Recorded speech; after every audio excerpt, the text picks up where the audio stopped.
Okay, I've been asked by several folks to give my perspective on the interview Warren Hudson did with Officer Tatum. So let's do it properly. First things first, and I need this on the record. Officer Tatum is not a credible source to be sitting down with someone like this. He's just not. I mean, come on, guys. He's just not. Today, I'm going to stay in my lane though, okay? Which is PR and crisis communications because this is a textbook. This interview is a textbook case of the difference between rehearsing and being prepared. So, welcome to Control the Narrative. This is Tanya McKenzie.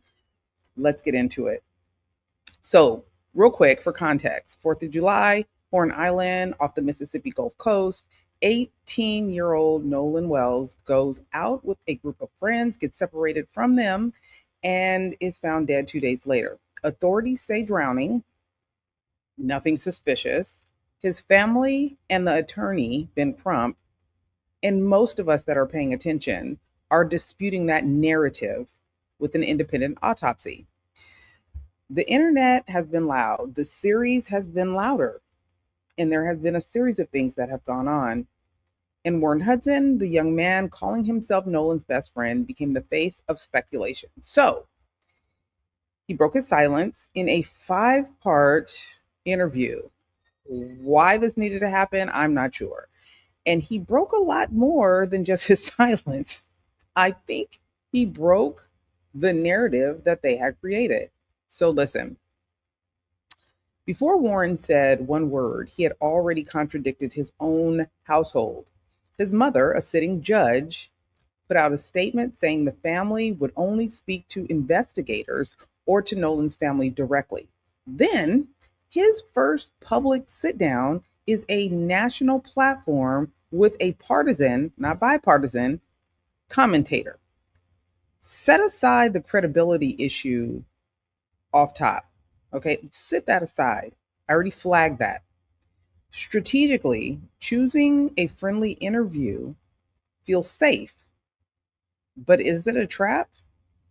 On accident or on purpose, it seemed very problematic. And for them to not see that says a lot. Soft questions mean your answers never get pressure tested in a room. So who pressure tests them? The comment section. If the interviewer's not going to do it, then the comment section will do it. TMZ, Twitter, and they do not offer redos, okay? Because once they're out there, they're just out there. Now, the receipts. In the same order I gave you on the reel on Instagram, but with the full breakdown. This is where we're going. Point 1, rehearsed is not prepared. Understand that. Warren knew his chronological order. Okay, he knew that cold. 8th grade friendship, 3 o'clock, bilge pump, whatever he was talking about on the boat, the timeline of phone calls. This is rehearsal. Do you understand me? This is all very rehearsed. Preparation is different. Preparation means somebody sat you down and asked you, what are your 3 core messages? What does this detail sound like sitting next to that one? What you're going to say, how does it sound? How does it come off? What headline does TMZ write off of what you say? Nobody did that. You can tell nobody did that, and it shows in everything that follows. Point 2, vigilant or dismissive. Pick one. You can't be both. In one segment, Warren says he called Nolan's mother and said he was calling the Coast Guard and he would rather call 100 times and be wrong than not know where his friend was. Beautiful, beautiful soundbite. In another segment, he admits he thought the search party was overreacting because Nolan was intoxicated and probably just sleeping it off on somebody's couch. Both cannot be true. Both cannot be your truth at the same time. A prepared person knows their antidotes have to survive being played back to back because the internet will absolutely do that for free. Okay? Point number 3, completely fine. This is what he said, completely fine, but intoxicated. He says Nolan appeared completely fine that day. He also repeatedly tells us Nolan was drunk. He cannot use he was fine as your defense and he was intoxicated as your explanation. They don't go together. And here's the bigger problem. Listen, the family is actively disputing the official narrative with legal representation. Casually establishing your dead friend's intoxication on a national platform puts you in direct conflict with a grieving family and their attorney and the law. You are not 21. This is not a lane you drift into unprepared.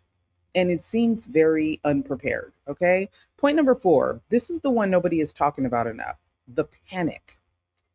Warren describes the group frantically trying to get Nolan back on the boat. Pay attention. They were begging him. They were panicking. Okay. Panicking about what? Because they keep talking about, we were trying to get him on. We were panicking. What were you panicking about? They never once said that. Never once. Panicking about what? Because in the very same interview, we're told it's completely normal on Horn Island to come out on one boat and go home on another. People stay behind all the time. That's what he said. So which is it? If staying behind is routine, there's no reason to be frantic or panicking.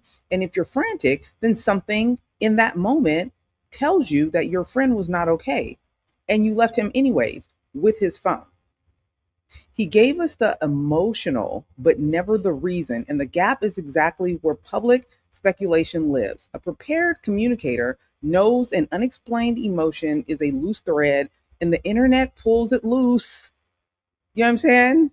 On the spot. They just start pulling it down. And I'm surprised nobody clocked it. Panicking about what? Point 5?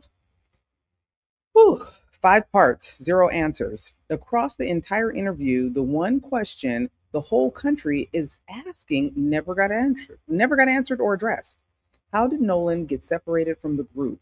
When you talk about the elephant in the room, the elephant does not shrink, it grows. And a bonus, because the funeral answer deserves its own beat. Warren skipped the service. His explanation, first, he didn't want to distract from Nolan and the family. Then he added, he received thousands of death threats and feared for his safety.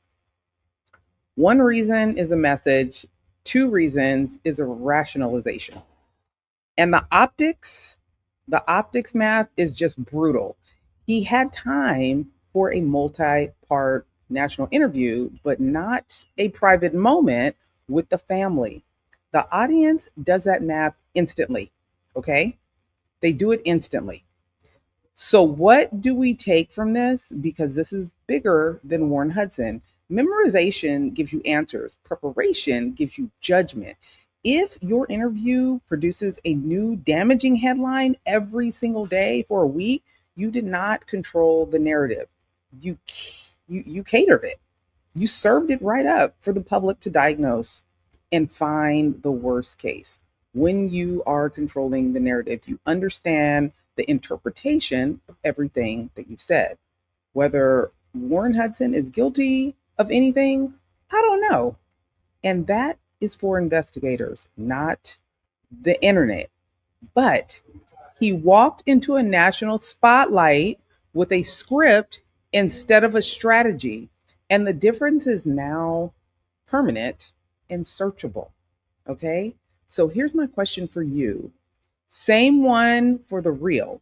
If that were your child, your client, your athlete, would you have let them do the interview at all?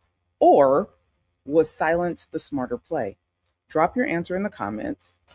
I read them all. Hit subscribe so you never miss a breakdown. Because if you control the narrative won't have the opportunity to control you. Let me know what you think in the comments. Slide on over to Substack for a deeper breakdown, and I'll see you over there.